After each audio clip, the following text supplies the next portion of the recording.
Magic the Gathering's newest standard set, Dominaria United, is here. Well, kind of. If you're playing on Arena, it's on there now. Pre-release was last weekend. This upcoming weekend is when we get the official paper launch. Now, for those of you who like playing Limited, so that being Sealed, Draft, there's a few other different versions, there's always a little bit of a new learning curve whenever a new set comes out. So here are a few cards that I have noticed I've now played 3 drafts and 2 sealed games. Here are just a few cards that I thought were overperformers. Better than I expected. I should also mention I'm not necessarily an expert when it comes to playing Limited, so if you want like more concrete evidence on what to do, what the best archetypes are, that's not what this video is, but a couple channels I can recommend to you are Limited Resources and Nizahone Magic. Great YouTube channels with a lot of great resources specifically for playing these kinds of formats. Alright, let's go ahead and get into the list. Now, I primarily want to talk about a bunch of commons and uncommons that I think make the game a lot better. But there's one rare I want to mention real quick, and that is Defiler of Faith. Now, don't get me wrong, I actually think all of the Defilers are great. However, during preview season, I definitely thought Defiler of Faith was the worst of the bunch. But it turns out that just getting to cheat out a little bit on the mana cost of your other cards in hand, really just getting to dump your hand onto the board in a lot of cases, and then that's also then going to give you more tokens, and then there's a lot of cards that care about creatures, and sometimes even specifically tokens coming into play. This really just performs way better than it looks. It might be the worst of the Defilers, but it's still an all-star when it comes to Limited. So to start talking specifically more about commons and uncommons, I want to talk about the common dual land cycle. First of all, these are amazing for the format just in general, because fixing your mana in Limited often tends to be kind of a drag. It tends to be really hard. You're lucky to get a couple dual lands at all, let alone good ones. These are pretty good because they're also caring about the land type, which in this format really does matter because of the domain mechanic. Domain is primarily a green ability, but it does show up a little bit on all of the colors. So if you are going to play green at all, I say if you see one of these in a draft situation, you pick it. You're probably playing multiple colors.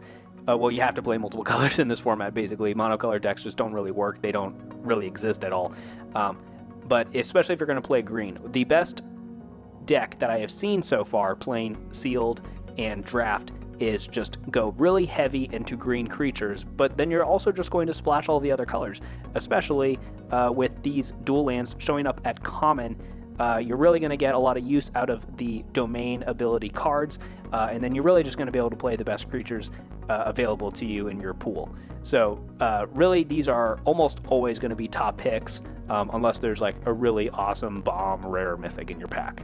Now, obviously, because your deck is not as finely tuned when it comes to playing Limited, having any kind of card advantage becomes very, very important. And I think one of the best cards in the format for this is Impulse. For only 2 mana, you get to pick the best card from the top 4 of your library at instant speed. It's amazing. This is one of the best card advantage engines in the entire format. And this printing, not only do I think this card is good enough to get seen play in actual standard, but this printing of it also will make it legal in modern, which is surely going to make those Delver decks a lot more powerful, something to keep an eye out on. But, you know, getting to pick the best card you need is really going to help in situations where, oh, I really need to make sure I hit my land drop here, or, oh, I could really use a creature here. This is really just going to help you get what you need, and especially when you need it, being able to do it at instant speed. Now, as much as card advantage is going to help you, card disadvantage is really going to mess up your opponents. That's why I think Aggressive Sabotage is one of my favorite cards in the current Limited format. Now, making your opponent have to discard 2 cards might not seem like a lot, but in this format where, yeah, your card advantage is sparse and your deck is definitely not finely tuned, making your opponent have to discard 2 cards means that they're probably going to lose something that they didn't want to lose. Now, where I really went wrong on this card is I thought it was only going to be good if you could kick it and get that extra 3 damage in. And to me, at that point, 4 mana just seems like a lot. But the thing is, in this format, there are so many decent 3 mana and 4 mana cards that you can just resequence your turns so that you can just wait and kick it. And like I said, with these dual lands, you're probably playing 2 at least, probably 3 or 4 colors. Some people are brave enough to even go 5 colors. Kicking it for that red, that 1 extra mana, it is worth it, and it is still easy to do. I mentioned just a moment ago that I think the best deck in the limited format currently is the just go with the best creatures that you can get, really focusing on green. And I think Elfhame Worm is kind of a placeholder for just that archetype in general. And the reason for that is a 5 mana 5/4 in this format is not that impressive, but the fact that it has vigilance and trample really makes this really good in limited. You're going to attack with it pretty successfully. It's going to be a really successful blocker. Really, a lot of the common and uncommons in the set in general are amazing, but this really has to be in one of the best green creature slots. Now you may be wondering, how do I deal with all of these lousy giant green creatures? Well, flyers are super important in this format, and I think the best common or uncommon flyer in the format might have to be Cleaving Skyrider. 3 mana 2/2 flyer is already pretty decent. The fact that it has flash also means you can surprise block something, which is really impressive. And if you can wait until you have the 6 mana available to kick it, this all of a sudden gets even better than that. Because when it enters the battlefield, if it was kicked, it deals X damage to any target where X is the number of attacking creatures. Now, that is amazing because you can use this offensively or defensively, and sometimes you can even just kill off your opponents. It works great offensively because a lot of the white decks in this format are trying to go wide. There's some token generators and beefy boys, like just trying to get a lot of bodies out on the board really quick. But you can also use this defensively. If your opponent is attacking you with a go wide strategy, you flash this in, and then it counts your opponent's attacking creatures, and you can deal a lot of damage, get rid of their biggest thing, or just send it straight to their face, and sometimes that's all it takes to finish them off.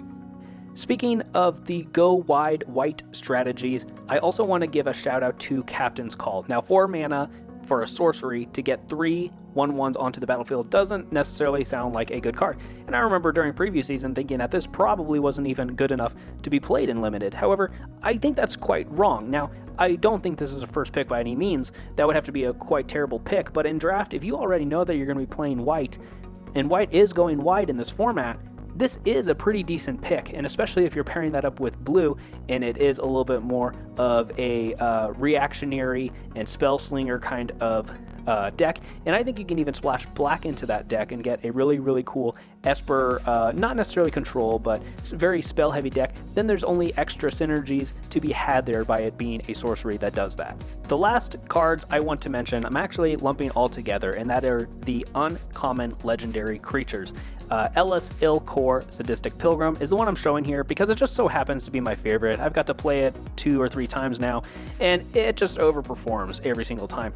But really, all of the legendary creatures at uncommon are really good. They tend to have like really good effects to be very fairly costed for the abilities that they have, and if they get to stick around, they give you a ton of advantage over the course of the game.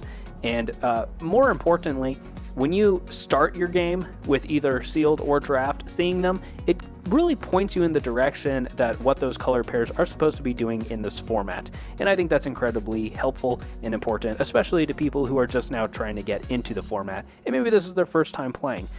These legendaries are a home run. I don't necessarily think they're commander playable as commanders necessarily, but a lot of them do lean in the directions that they will be cool in the 99 and a lot of commander decks as well. So those are a few of the commons and uncommons from Dominaria United that I think are better than meets the eye at first glance. Let me know in the comments down below what some of your favorite commons and uncommons from the set are, whether you're a sealed or draft player or not. Maybe you just want these for your commander decks. Let me know down below. I actually think a lot of the commons and uncommons in this set are actually pretty good and relatively mana efficient for what they're trying to do. So it's kind of cool that even though we just had standard rotation, getting some decent power back into the format, it looks like a lot of fun. Let me know what you guys think, and I will see you guys later.